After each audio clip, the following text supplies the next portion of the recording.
got a surprise! Don't you love surprises? You thought we were done.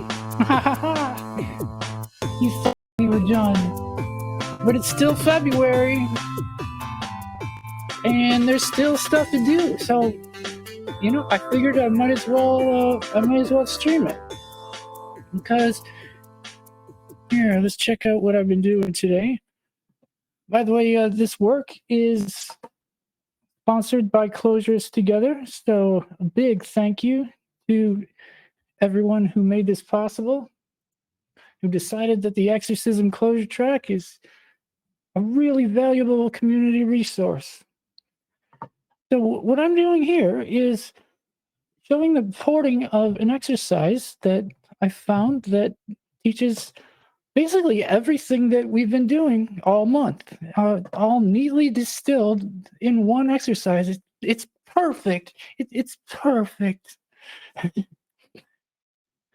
So what I've done here is actually just initialized the skeleton directory.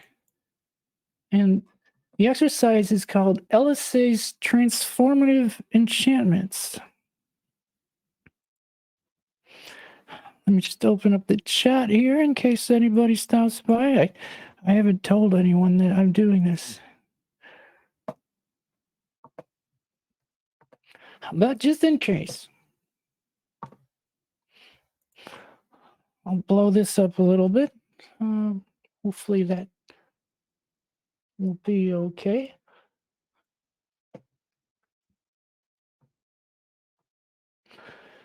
So what I have here, it's similar to LSA's Destructured Enchantments, which was also from the JavaScript track.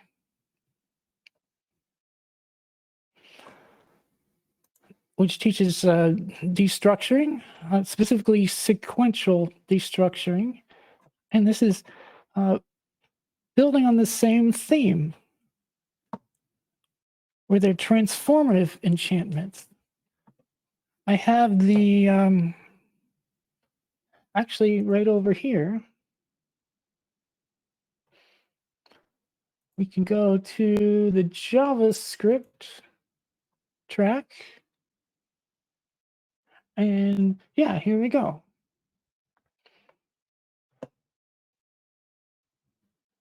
So in JavaScript, the array class has many powerful built-in methods for transforming arrays. And so it makes it sound like this is an exercise about arrays. But here we have map, which creates a new array by transforming each element according to a function passed as an argument.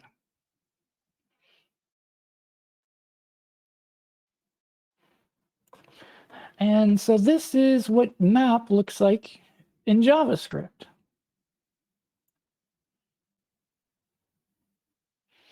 Pretty familiar. It is worth noting that the resulting array will always be of the same length as the original. That makes sense because you're just calling the function on each element and putting it in the new array. And then we have filter, another pure function, which creates an array by filtering the current one, given a filtering function that returns true if the element should be kept and false if it should be removed. And that's also fairly straightforward, where we just call filter on the array. And if you're not familiar with arrow functions in JavaScript, well, that shouldn't be too much of a big deal. But here we have a predicate that is just testing whether it's divisible by 2. And if so, it puts it in the new array. And obviously, in that case, the new array is not necessarily the same length. And then we have our favorite higher order function, reduce, which reduces the array to a single value using a function that takes an accumulator and the current element of the array as parameters. This function instructs how the current element must be merged into the accumulator and returns the accumulator that will be used on the next iteration. And here we have the simplest example of reduce, a summation. So we have our accumulator and the current value, and it just adds the value of that's in the accumulator to the current value. And I guess that's the initial value that we supply, which is 0. And this is how we would classify the numbers by whether they are odd or not. What does that mean, classify? Oh, okay. So if the current value is divisible by 2, all right, so this is like building an object which has keys for even and odd. That's cool. So it's an example of how we use reduce to not make the value smaller. Like this is why fold. Like in Haskell, the reduce is called fold, and that's actually kind of a less confusing name because reduce implies that you are making something smaller. Actually, I had a math teacher in like 8th grade or something who hated the word reduce. And then he told us he had like a little mantra that we would say. Which was, if the numerator and the denominator of a common fraction are multiplied or divided by the same number, the value of the fraction does not change. The name does. He made us memorize that. It was called if. And the kids would a kid came back to visit the class, and the teacher's like, "Can you say if?" And he didn't remember it all, but yeah, he hated the word reduce because it's not changing the when you reduce a fraction. You know, so this one day I wasn't even in his class. I was in my English class, and he was having a class down the hall, and I just heard the kids chanting, "Reduce, reduce, reduce, reduce, reduce." Obviously, they were messing with him because, yeah. So here's an example of reduce, where you're building something up, which is really cool. So we're building up an object that has 2 keys, and we're stuffing the value in the even array if it's even, and the odd array if it's not. And we would get something like this. Then we have other functions, or I guess in JavaScript it would be methods of the array class, like reduce or reverse the elements, splice, like to take a start and an end, splice, which removes or replaces and or adds new elements of an array. And sort. And anyway, let's get started porting this, and we'll see how far we get. Wow, this thing stopped recording, which is really, this has happened the last 3 times or something. It says browser preventing recording. Why does this stop? This is like, my apologies for, this is a technical snafu. Why would my browser be preventing? It was recording. It says we recommend refreshing the page. I guess I'll do that. I'm scared.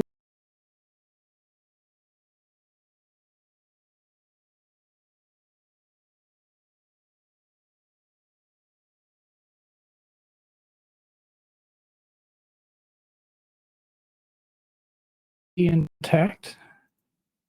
But all right, whatever. We'll continue.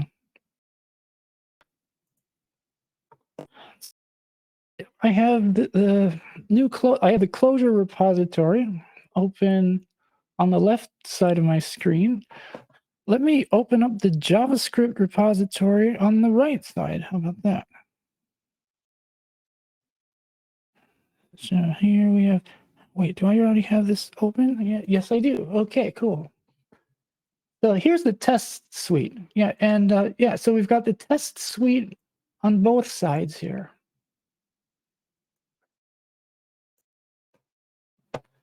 Which is kind of a good place to start because somebody did a really good job on this. We have, we're importing all of these functions.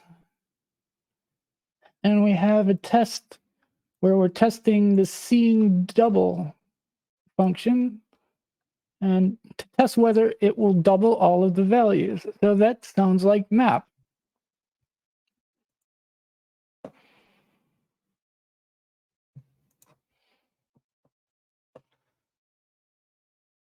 Let's look at the instruction and or read through the introduction. Oh, that's what we just read. Talks about map, blah, blah, blah, blah, blah. Instructions.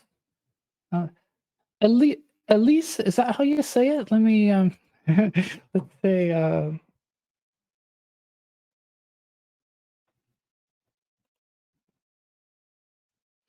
I want to know how to pronounce this name.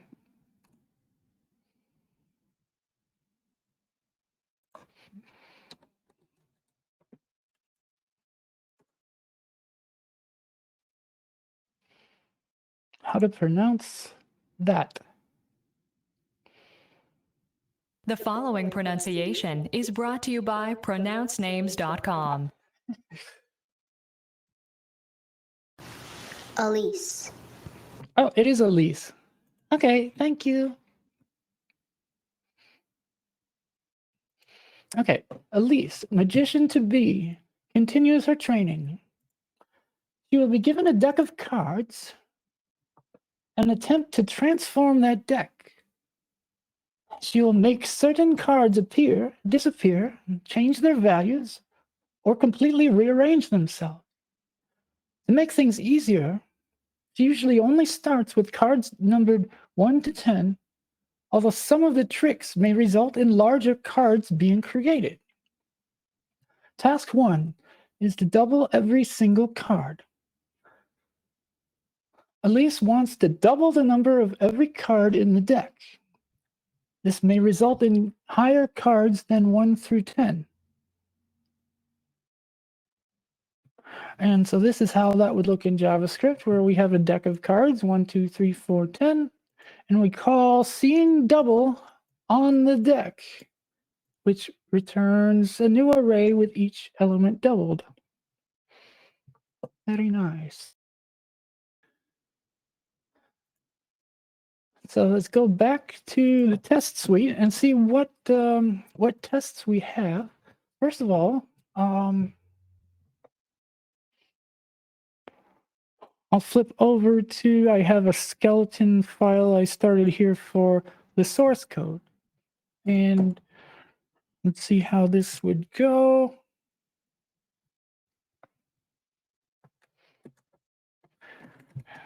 Define a function, and it will be called seeing double, just like the other one, except we use camel case because that's the Clojure convention. I really like it because I only have one hand, so I don't have to use any modifier keys. And this takes a deck, so as a single argument.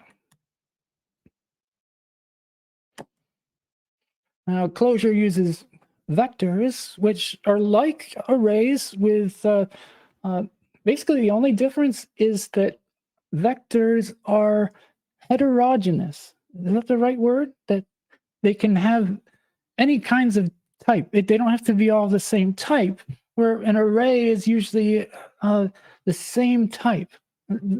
Vectors don't care. You can just stuff anything in them.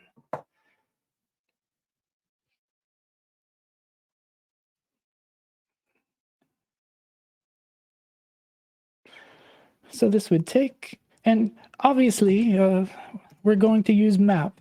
And so we're just writing, this is eventually going to be the exemplar file.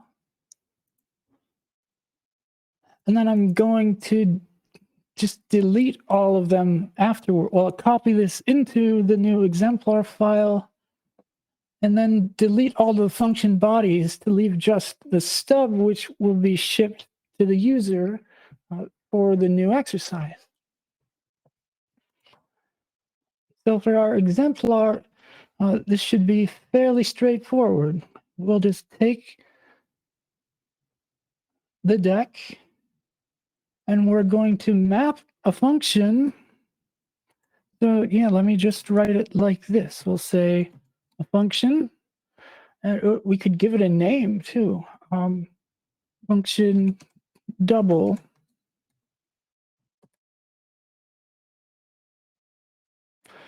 Which is going to take V for vector. I guess that makes sense. No, it's going to take just X, one element. We'll call it X. And it will multiply X by 2. Makes sense? Let me connect my REPL. And where is, I want to start the REPL in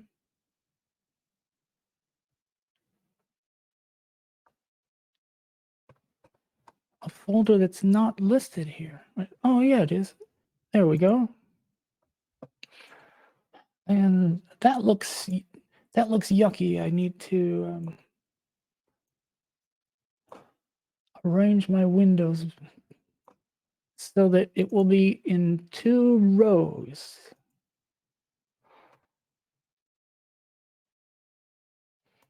And that's better. Close this down. I don't need that. And I'll crunch this down almost all the way. That's our output window. And now I can just start evaluating things. That's the namespace. And here is our seeing double function. And I'll start a rich comment block, which just prevents it from being evaluated. And we can test our function here. Let's say seeing double, and where's our test case?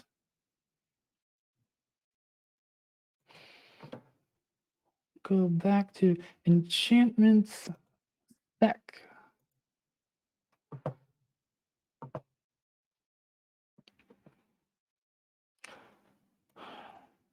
If the deck is 1, 2, 3, 4,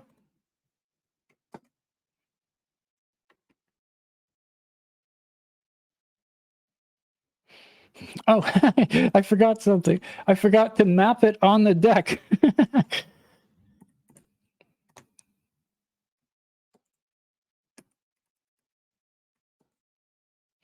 2, 4, 6. Cool. So I'll actually put that on a separate line so it's easier to see here that we're mapping this function called double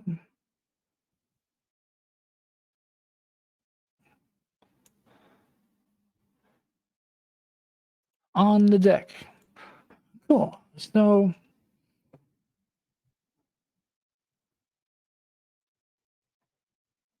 we'll hop over to the test suite and we'll write our first unit test, which will be seeing double test.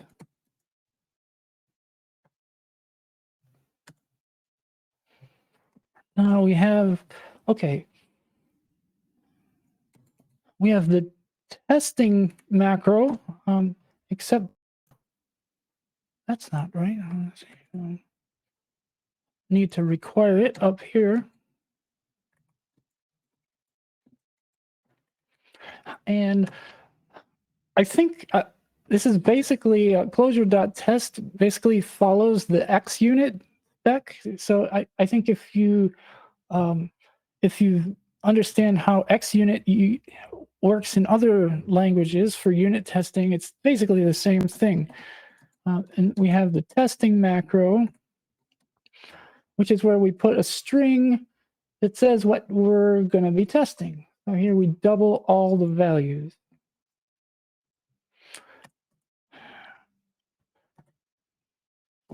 And now we have the is macro, which means we have an assertion. And so we have a constant named dec1. So yeah, what I could do with this is that's going to be just for that assertion. So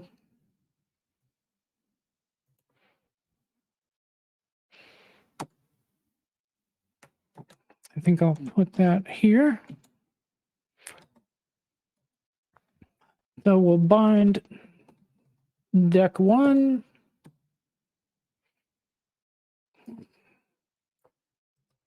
to this.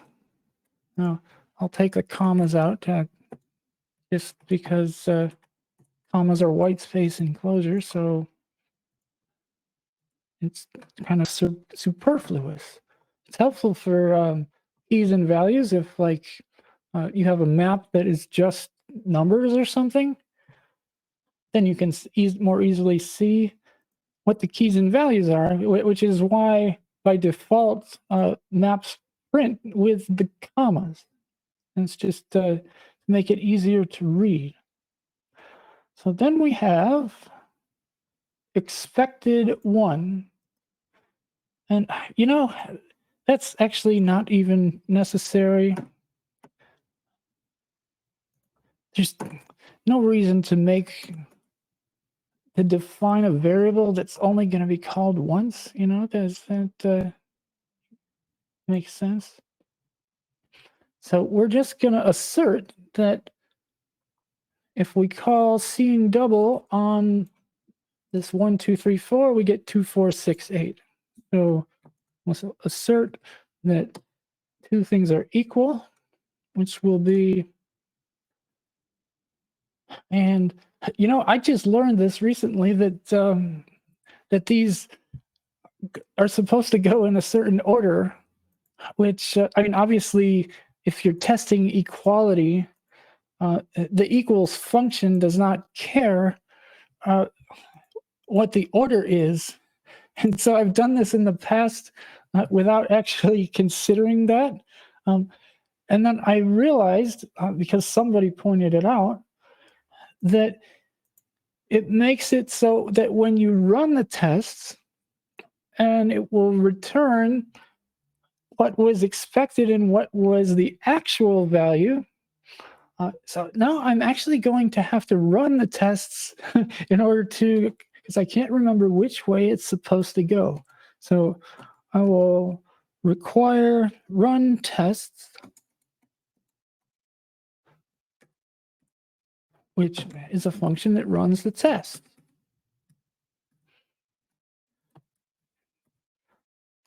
So we're going to test whether seeing double on 1, 2, 3, 4 equals 2, 4, 6, 8.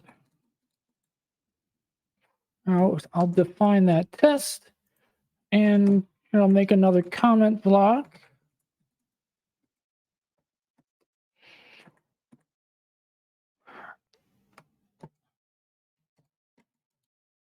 And we'll run tests.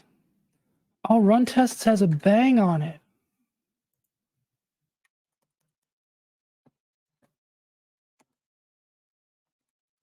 Right? Wait.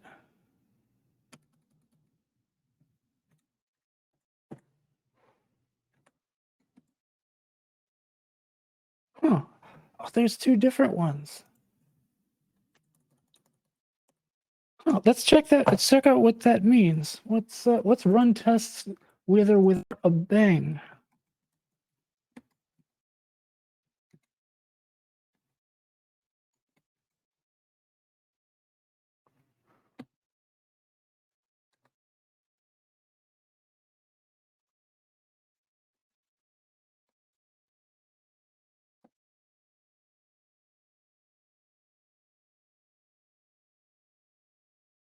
There's plain old regular run tests, and it's not.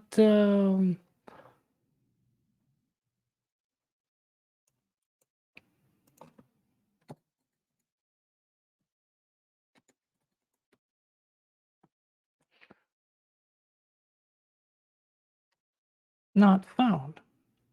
Okay, I'm confused. Oh well.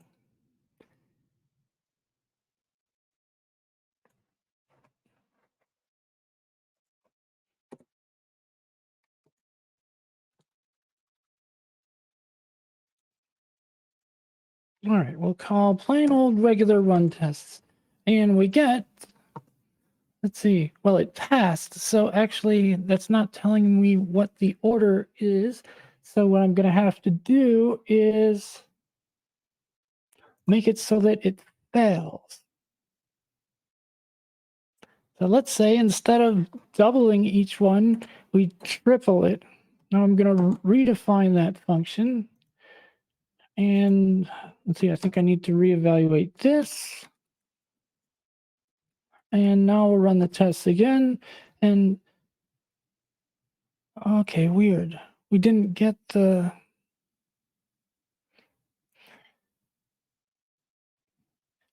It did not report.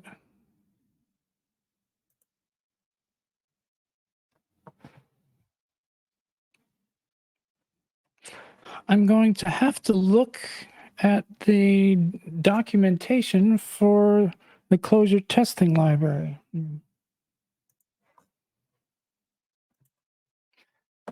Which is Clojure.test.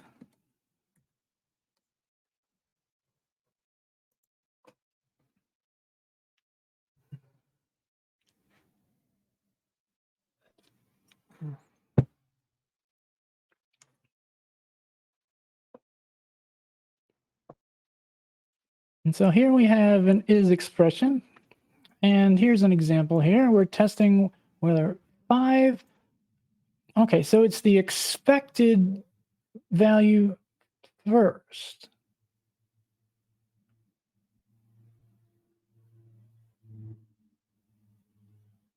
Right? Yeah, okay.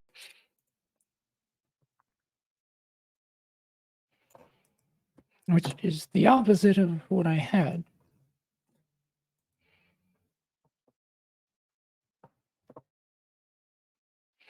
All right, so now I'll fix my function here.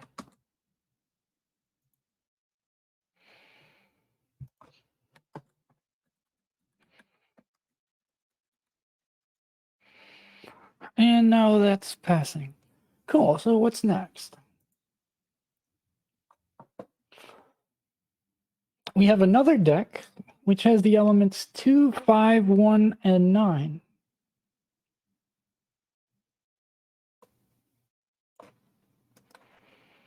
So this will just go in as another assertion because we're still just testing whether it will double all of the values.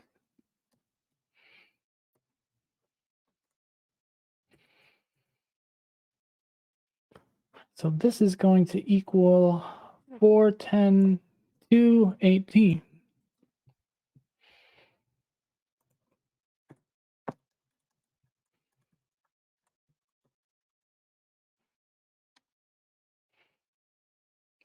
And this will be being double with the other array over here. The 2, 5, 1, 9.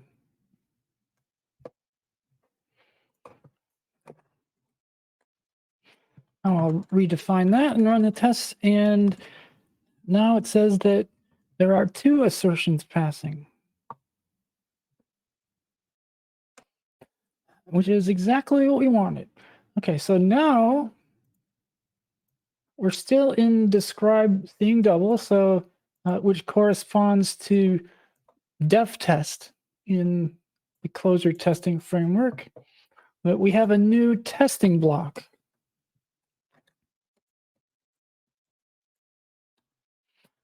Which will test whether it works for a large deck. You could imagine a situation where the function doesn't work for a large deck. So we need to test that. So the expected value of our large deck is this thing.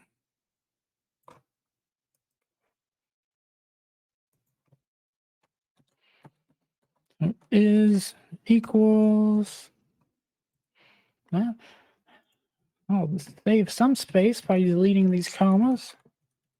Boop, boop, boop, boop, boop.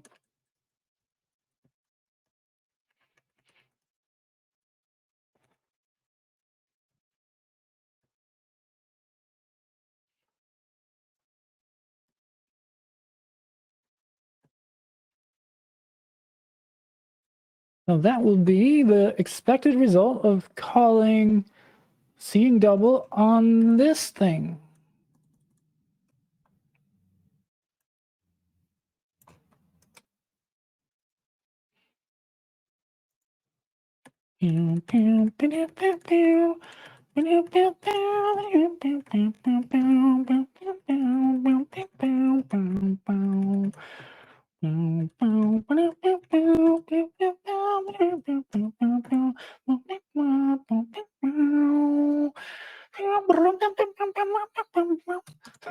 Okay, redefine that and let's see if we have 3 passing assertions. Yay! So now we know that it works for a large deck. What about a small deck, you say? Let's make a new testing block for this. The blue ones, correct? Yeah.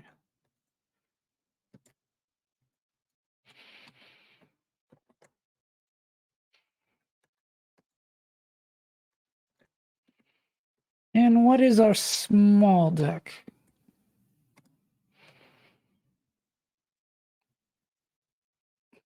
Just a deck with the number 3 in it. Yes, that's pretty small. And that's going to return a vector with 6 in it, which will be the result of seeing double 3.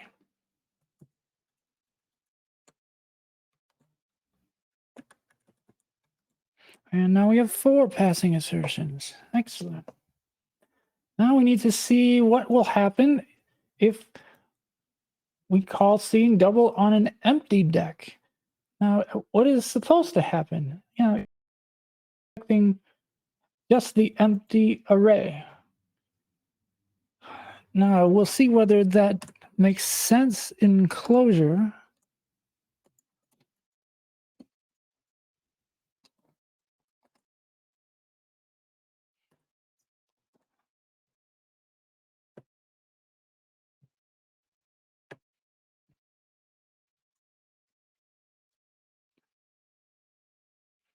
And so we will test whether calling seeing double on just an empty vector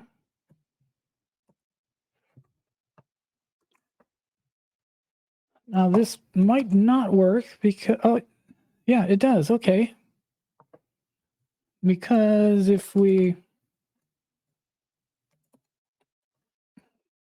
this is another way to write the function, the seeing double mapping function is just this anonymous function syntax.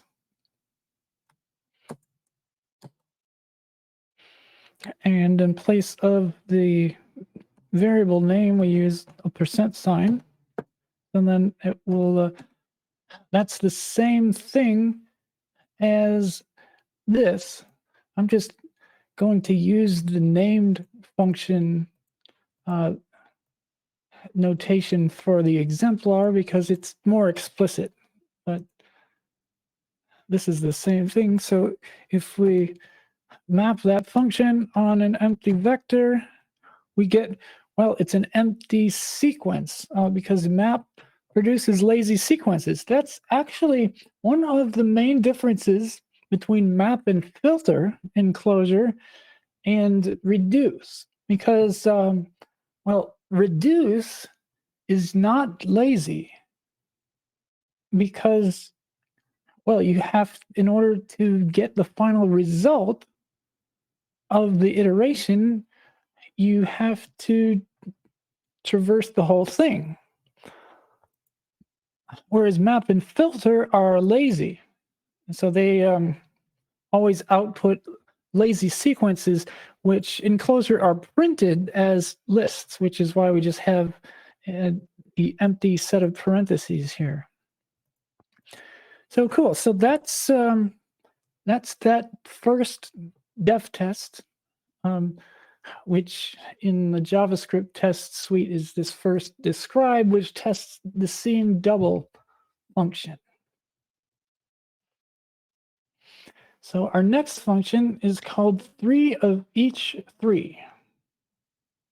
Let's read that in the instructions. So this is to create multiple copies of every 3 found in the deck. Okay, so actually I just remembered that we need to supply our metadata. Now this is, we haven't upgraded the Clojure test runner to version 3 yet. We're actually just about to do that. So in anticipation, we have been including the test metadata in the test suite, which looks like this.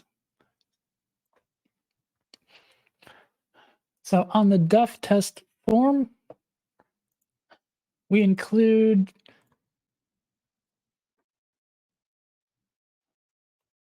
the key is task. And that's a cool thing about Clojure is you can just add a map of arbitrary metadata to, I think, anything. A defen, def test. And so that will link it to task 1, which will give a better user experience. So that when the student runs the tests, it will bring you back to the right place in the UI to start the next task. So that will go here because that was task 1.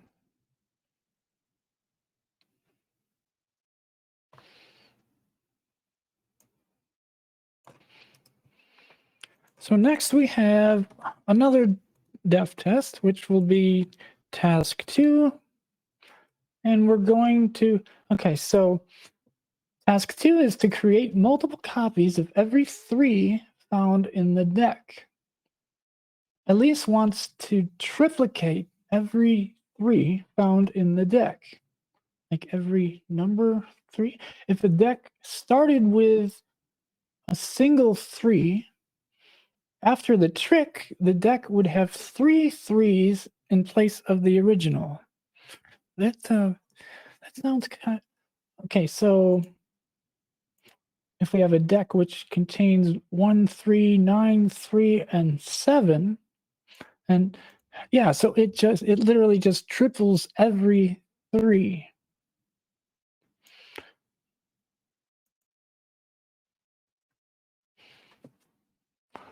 I want to see how they did that.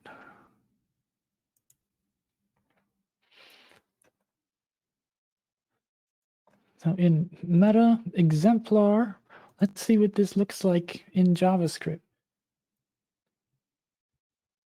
creates triplicates of every 3 found in the deck. Okay, so we're using reduce. And yeah, that was actually similar to the example that was in the introduction here. Now, I'll actually go ahead and create this file because we're going to need it. And that's in the docs folder. The file is introduction. I fixed my keyboard. I don't even know what I did, unfortunately. Whenever it messes up, I just open it up and start moving wires around. It's kind of bad. Oh, okay. So I just pasted this whole thing in here. So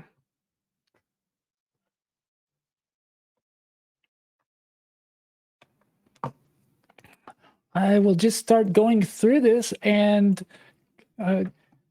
converting it to Clojure. So I'll say in Clojure. Now, there's no such thing as an array class in Clojure.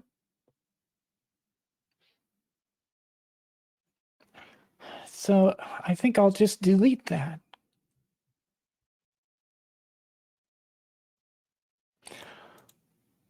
Since map, filter, and reduce are they're just regular library functions that operate on any collection.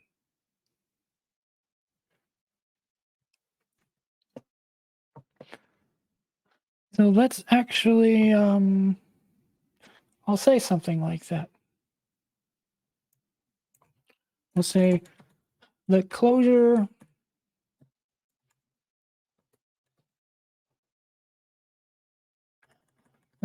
core library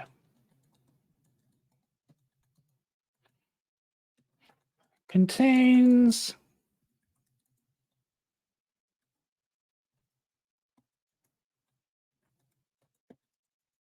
functions for iterating on collections.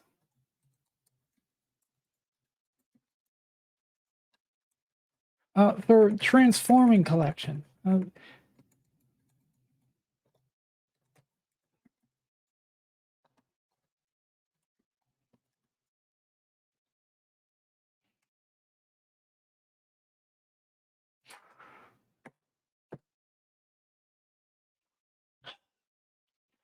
These functions make it, now let's see, make it much easier to convert one array into another than it otherwise would be using a simple for loop or more direct manipulation. I will just say these functions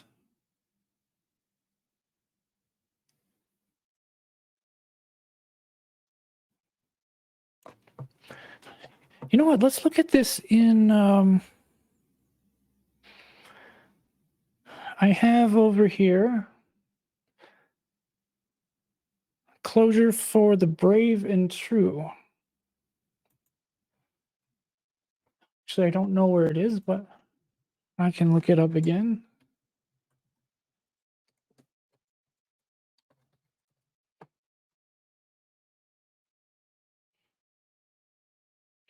And this is a free book that is really great. Like, it's like the first Clojure book that everybody reads. And the author, Daniel, is also being sponsored by Clojures Together. That's amazing. And he's making the donut framework. Okay, so that's the forward. And the chapter that we want is, I think, core functions in depth.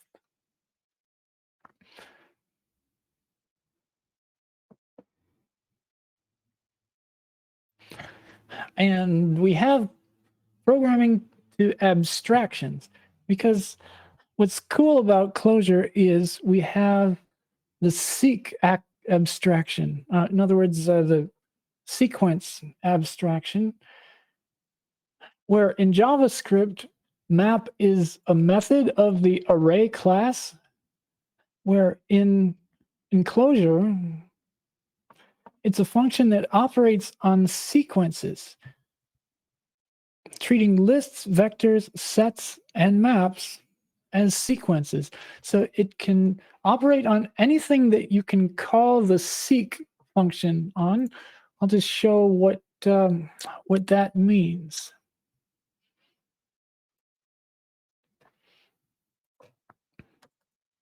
So let's say we have. So how do you sequence a map? What does that even mean? So we would call seek on a map that would have A bound to 1 and B bound to 2. Evaluate that, and we get 2 vectors with the key and the value in each vector, and so it returns a sequence of vectors containing the keys and the values.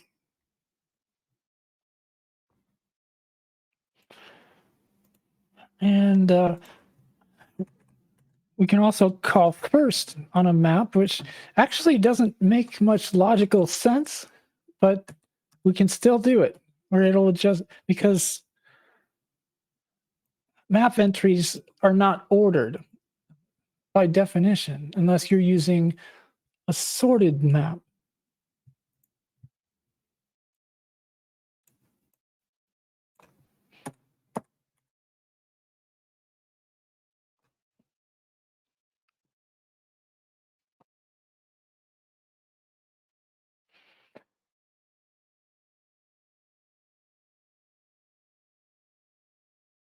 The term sequence here refers to a collection of elements organized in linear order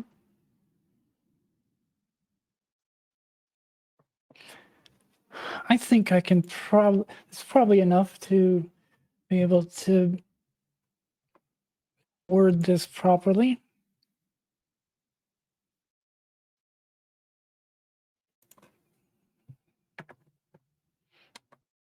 For transforming collections.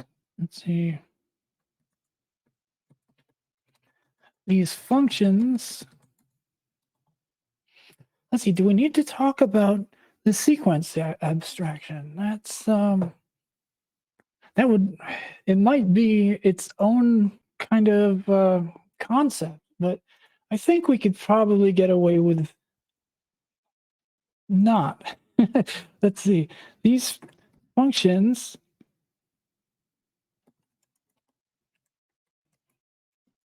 can operate on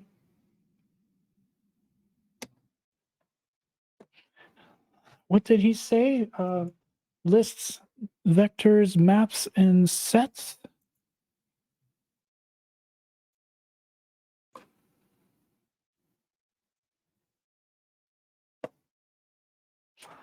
Let's see what the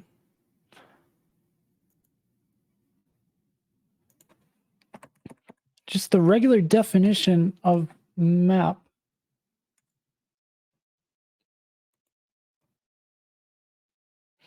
It returns a lazy sequence consisting of the result of applying f, which is a function, to the set of the first items of each collection, blah, blah, blah, blah, blah.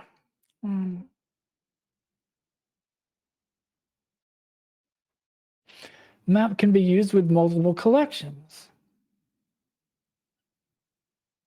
Yeah, see, that's a really cool trick that we introduced in the very first episode of Functional February.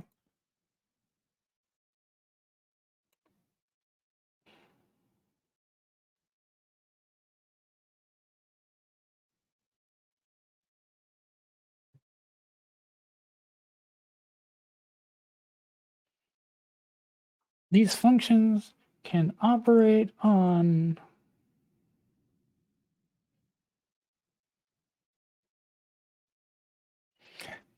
do we need to say like some kind of official exhaustive list of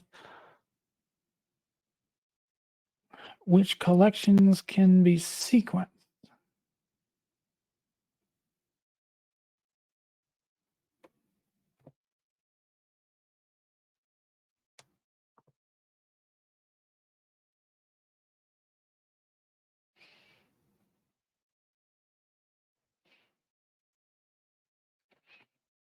What do we get if we just look up the seq abstraction?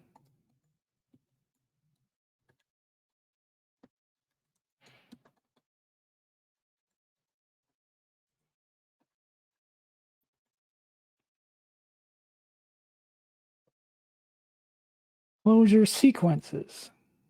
This is just closure.org. You can't get any more official than that. Closure defines many algorithms in terms of sequences or seeks. A seek is a logical list, and unlike most lists, where the list is represented by a concrete two-slot structure, Closure uses the iSeek interface to allow many data structures to provide access to their elements as sequences.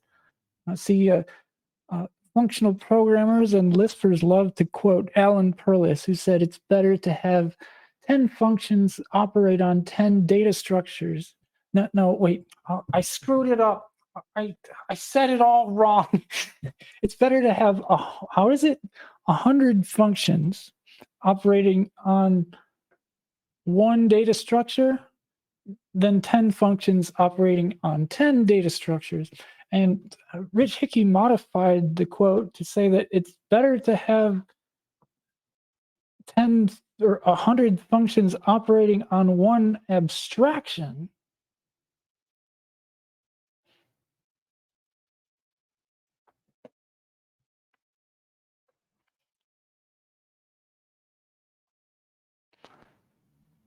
so it's any object that implements iterable. But I don't want to word it like that. I want to say it in less technical terms. I'll just say it can work on different collections.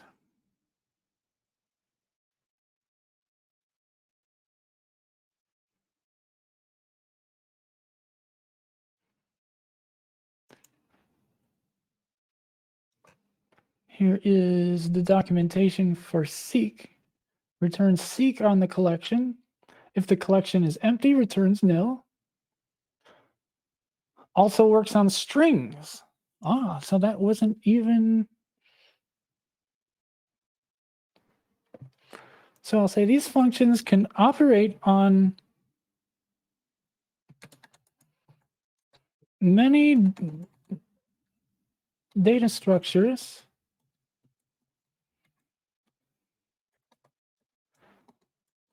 including lists, vectors, maps, sets, and even strings. No. Yes.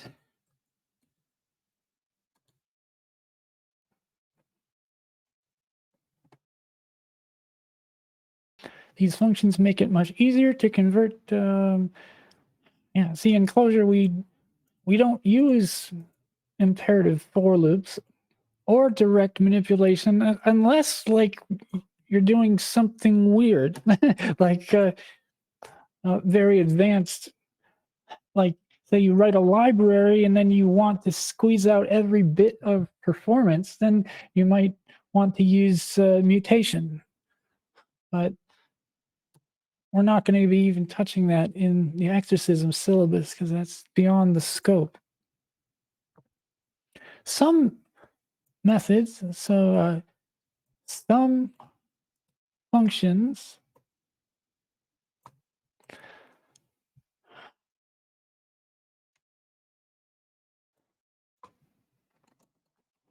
these functions are pure meaning that they do not modify the original collection.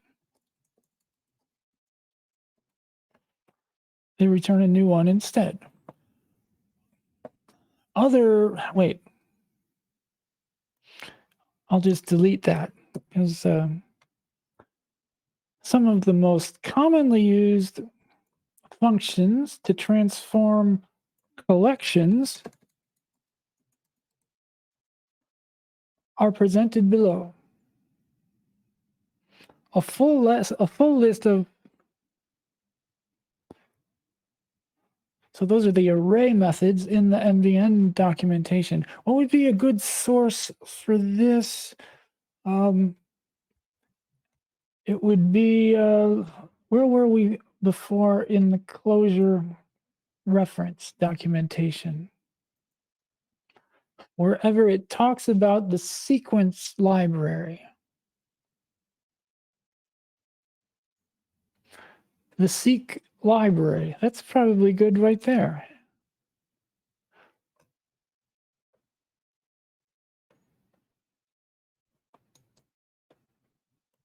I'll copy that link and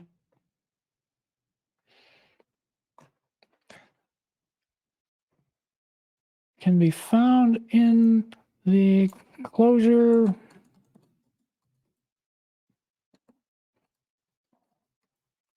reference docs. And this will be called seq library.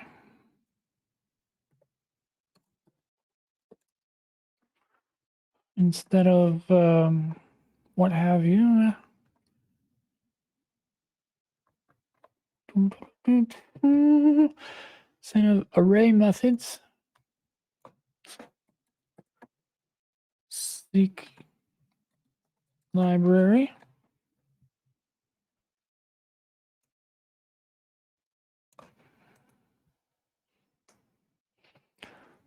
We have the definition of pure function. That's fine. Arrow functions, we're not doing those. The concept comparison, what is that? I guess we'll see when we get to it.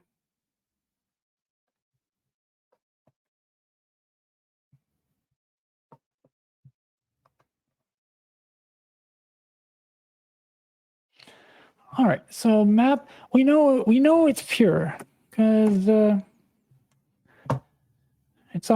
all pure. Unless they're not, but we're not worried about the ones that are not. Create a new vector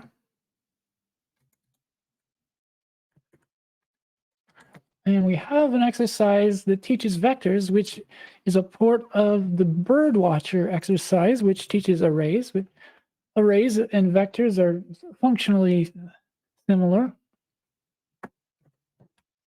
So at this point, the student will understand what vectors are. So we'll create a new vector by transforming each element according to a function passed as an argument. These callback functions. You know, I don't think we call it a callback function in Clojure. It's just a function. Concept arrow. Yeah, let's just get rid of that. And here's we're going to make a Clojure code block.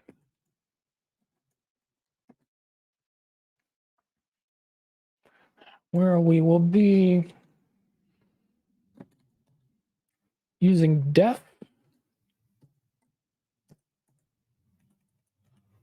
on the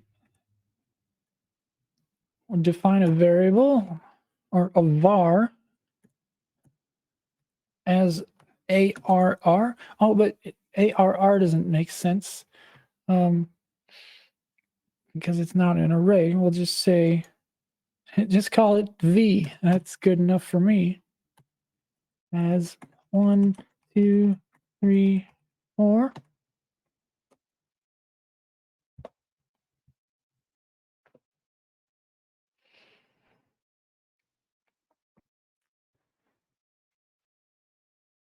And yeah, so here's the line where it's defining the new array.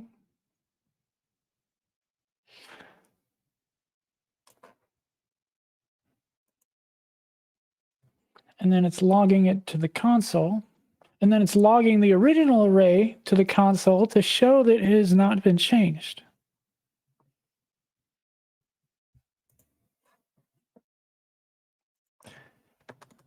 So what we'll do here is we'll just call map.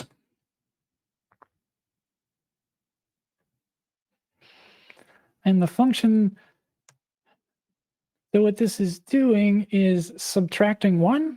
Yeah, so we're going to decrement. So we'll make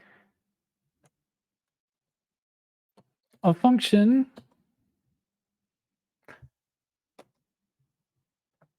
which will take x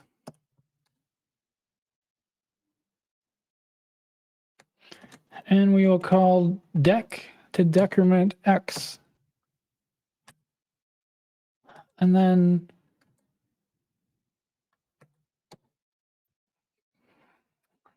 we'll map that on V.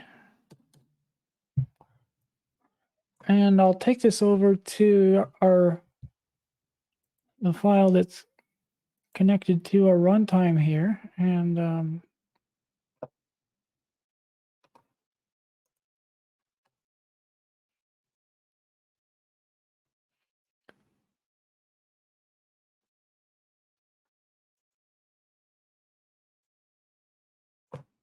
there's our definition.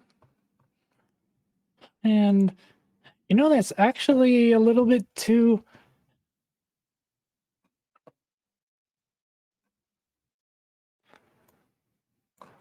I'm not going to define V. I'm just going to put the vector there because otherwise it's just creating more noise.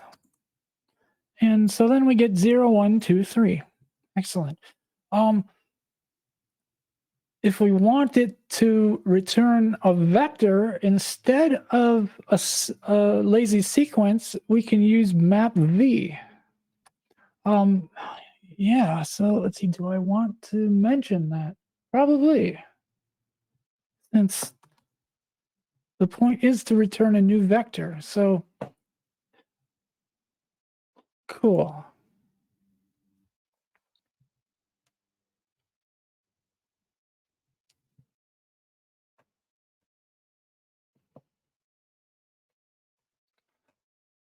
All right, so where were we in the introduction? This will be the example function, which will just be that, and that will return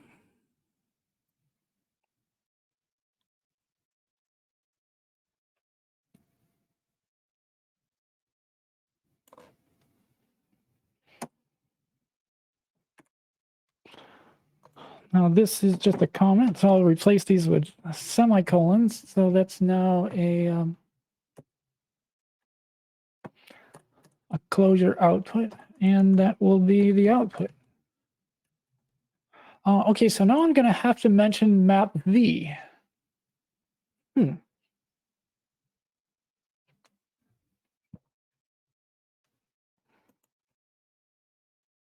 wonder if it would make sense to demonstrate just plain old regular map and show that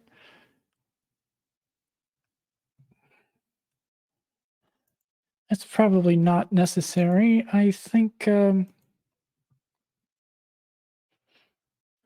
create a new vector by transforming each element.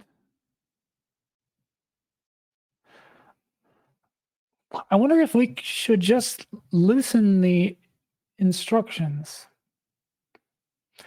so that it will just output a sequence. I don't know. There's that would make it simpler. And the thing about closure is it has the equality semantics it goes by whether they are equal by identity. Oh, wait, not identity, by value. So if we have a vector of 1, 2, 3, and a list, remember lists have to be quoted or else it is actually a function call. And so those are equal, even though one's a list and one's a vector. So yeah, you know what I'm going to do? I'm going to forget about the map V thing. But I might add a little note. And should I say something about what I just said about the equality semantics? I don't know.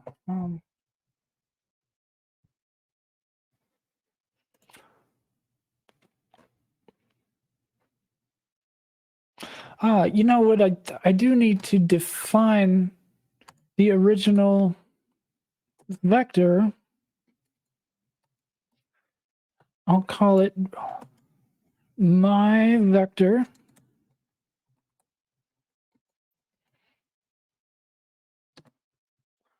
So that we can show that the old vector is unchanged.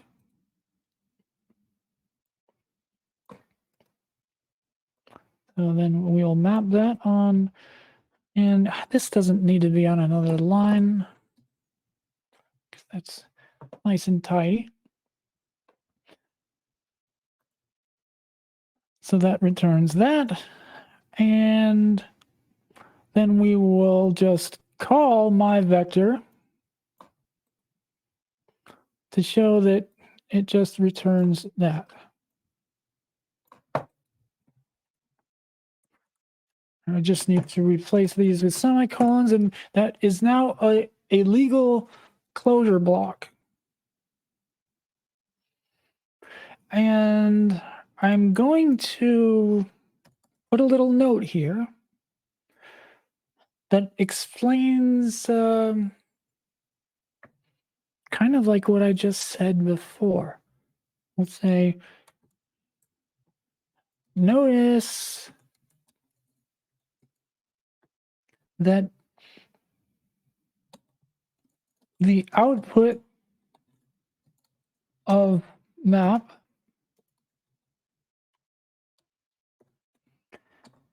is, we don't want to say it's a list because it's not actually a list. It's a sequence, but it's printed like a list. Do I want to explain all of that? It's kind of important. So yeah, I guess I will. Map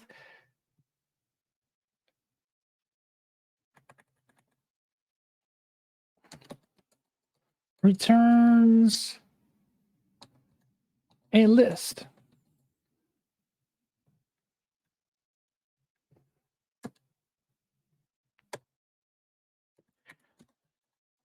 In fact, it is a lazy sequence. And we could point to some documentation for that, I think.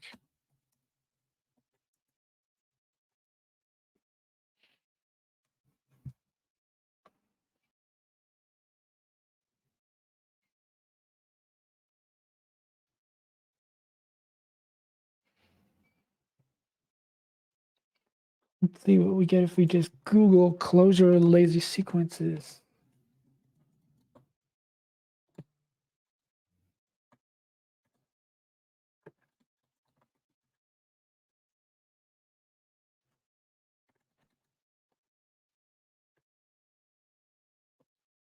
There's a function called lazyseek, but we don't want that.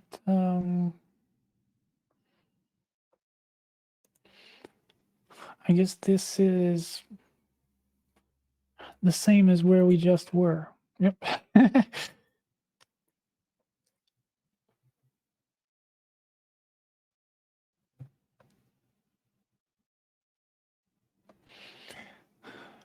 Okay, I guess we don't need to link to anything really.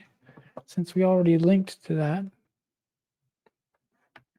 It is a lazy sequence.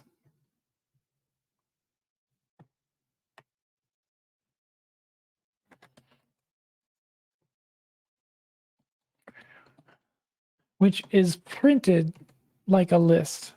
Does that make sense? I don't know. That's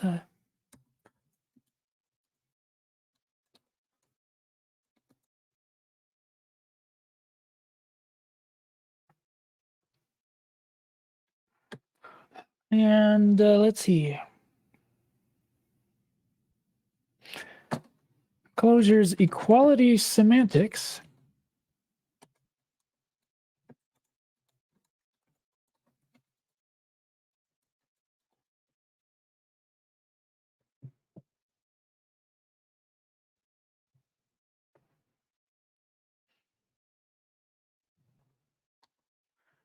Now this is explained in, I think it's the documentation for the equals function in the Clojure core source.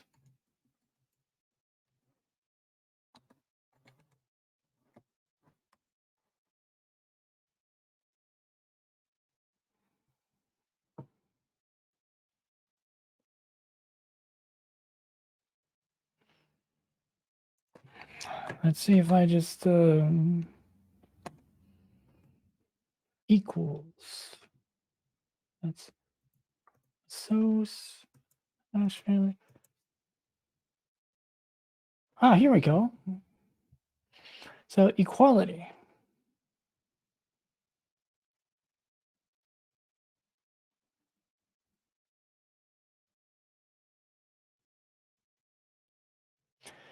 Clojure's immutable data structures define equals as a value, not an identity comparison.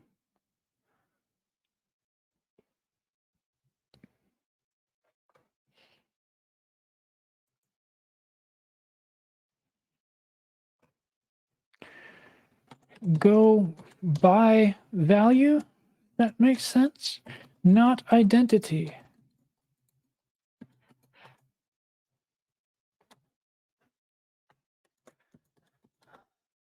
That means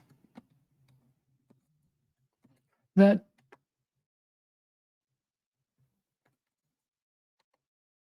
the list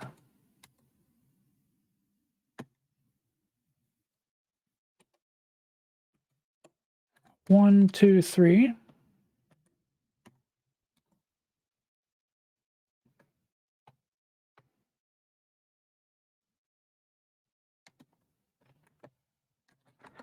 is equal to the vector 1, 2, 3.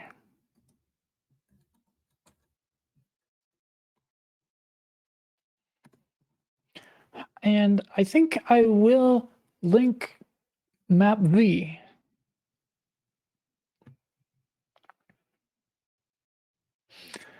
Or not. I don't know. Maybe we should save that for. I think it's fine to just let the student learn that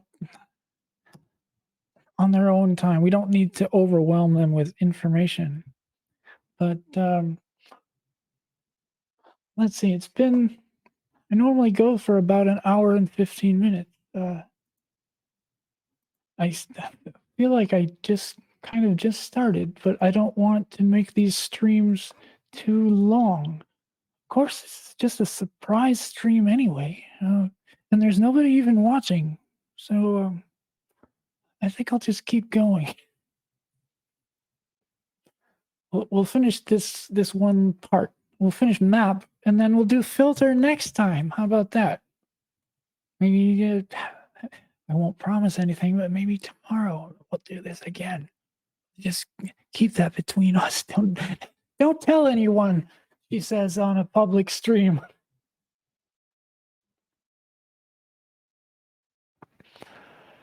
It is worth noting that the result there, let's see, is that worth noting?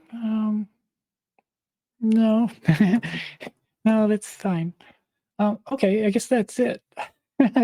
So, so that's map.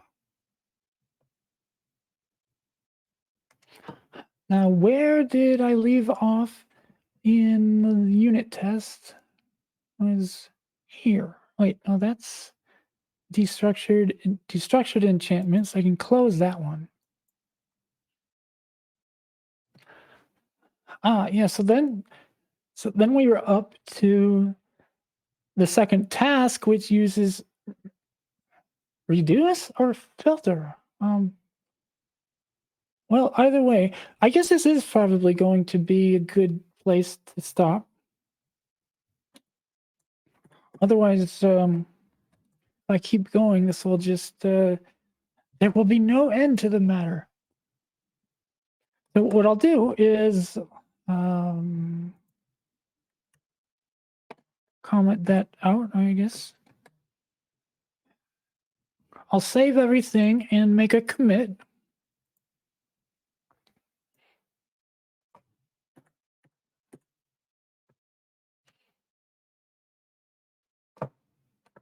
I'll save that.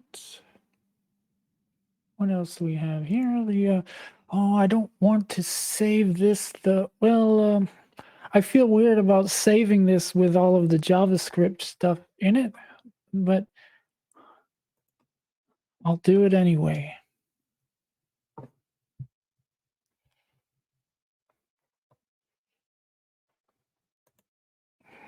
And all right, what did we do today? I'll stage all of these changes, and I'll say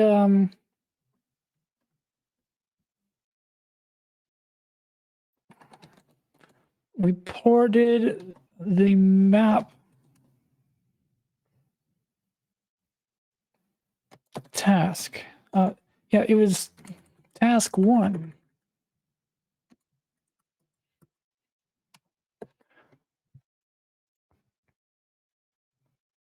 Which was map. We tested whether map, our seeing double function worked on all different size vectors, and including the empty vector.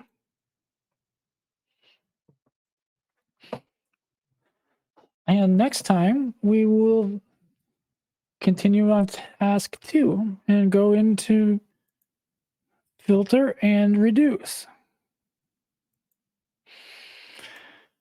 Cool. So I'll roll my outro music here. It was I started with this one, so we'll do this one again. All right.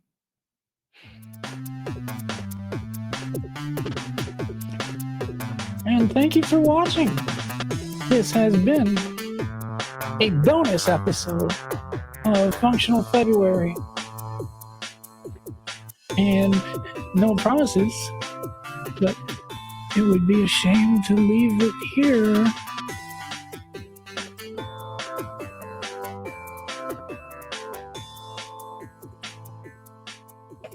All right, everyone, happy Monday. Toodaloo.